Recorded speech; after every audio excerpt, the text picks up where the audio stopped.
American Bible Society presents the life of Christ. Okay? Now I was at, you know, I gotta tell you this story. I was at CBS. This is it right here. I'm not making this up.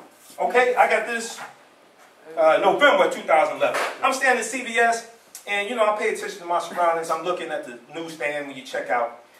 And I see this, I said, oh my God, what they trying to say now? So I go through and I look at this, and I turn to page 55. This book costs $12. I bought it because it was on page 55, because I said, people are not going to believe this. Just like Richard Pryor said, I got to get this book out of here. I had to get this book out of there. I paid for it too, just so everybody understands, all right?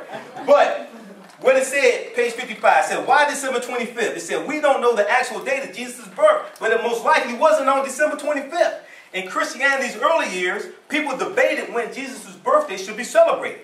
Some Christians were against observing it at all, as they didn't want Jesus compared to Pharaoh or Herod, whose birthdays were commemorated. Because back at that time, it was looked at as being vain for you to celebrate your birthday. But in the 4th century AD, Pope Julius I made it official. Christ's birth would be celebrated on December 25th. We're talking 336 AD. December 25th was also already considered the birthday of the Son, not the S-O-N, but the S-U-N, the Son of God. Using the technology available at the time, ancient astronomers observed that on December 25th, the days started getting longer again. They recognized the date as the winter solstice. What I break down right here, solstice coming from solstitum, sol meaning sun, stit meaning past participle of sister, meaning stand still. So winter solstice literally means the sun stands still. December 21st, it enters that constellation. From the 22nd, 23rd, 24th, it said that the Son of God, the S-U-N, was hung on the cross for 3 days. The cross was the constellation known as the Southern Crux. Crux is Latin for cross. And this is the constellation right here. You could Google this, do whatever you want to do. This comes from OneMinuteAstronomer.com. I got 2 astronomy books at home that show this constellation as well. This is not made up. It's just something hidden from it. All right, now, as we continue, they recognize the date as the winter solstice when the sun is born again each year. The Romans celebrated the birthday of the god Sol Invictus.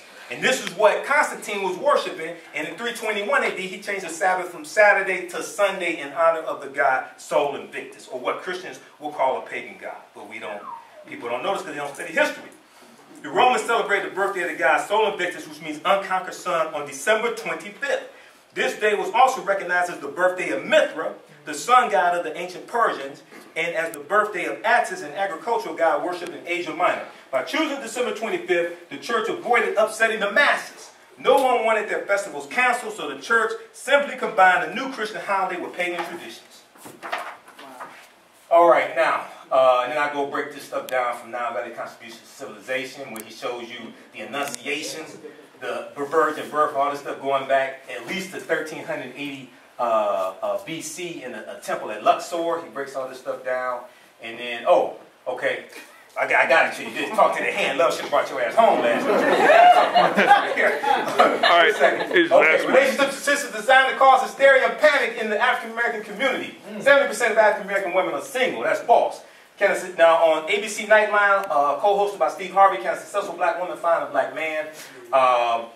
Let me see. What percentage of African-American women are married by age 35? A lot of people don't know it's 75%. Now, there's an excellent article from theroot.com, and they quote, they interviewed Dr. Ivory Tolson in here, who does something. He's a PhD from Howard University, does extensive research, and dispelling a lot of myths. And I got that article somewhere here. I'm going to have to find it afterwards, but look, we'll continue. Now wrap up with this. Okay. 73% of African-American male professionals, athletes, marry African-American women. A lot of people don't know this. He breaks this down in the research. 80% of African-American men who get married, actually it's 88% of African-American men who get married marry African-American women. That's not talked about. He looks at Census Bureau statistics. He dispels all this stuff. 42.7% of African-American women are single. Okay? And when they look at 70% of African-American women are single, what they don't tell you is that they're looking at African-American women 18 years old or older, and they're also including women who are widowed and divorced. Wait a second. If you're widowed and divorced, weren't you married at one point in time? So why don't they tell you this? Okay? Now, in all fairness, when they look at white women and calculate it, they do it the same way. But what they don't tell you is by age 35, 75% of African American women are either married or have been married. Okay? They also don't tell you that, okay, 1.9 million, there are 1.9 million more African American women than African American men. We all know this. They don't tell you that there are 4.6 million more white women in America than white men. Okay? We never hear that. And a lot of people don't know America is 51% women, 49% men anyway. So it's natural to have more women than men. This stuff is not told to us. And you don't hear white women, you don't hear white people talking about interracial marriage as a solution to their problem. So why are you bringing up as a solution to our problem? U.S. is 51% women, 49% men. Okay, we did that. All right. I don't have time to get into the hip-hop. Let me show this clip quickly. This is 2.5 minutes. I end all my presentations with this, the 3 M's, Martin, Malcolm, and Marcus. M to the third power. Here you're going to hear Dr. King a day before he's assassinated talking about economic empowerment. They didn't talk about this at the 50th anniversary of the March on Washington or anything like this. Whatever is disseminated becomes imitated. Remember that. This is why they keep showing you the last 2 minutes or 3 minutes of the I Have a Dream speech. They don't tell you it was about economics. They don't tell you the original name was called a canceled check. He was dealing with economics.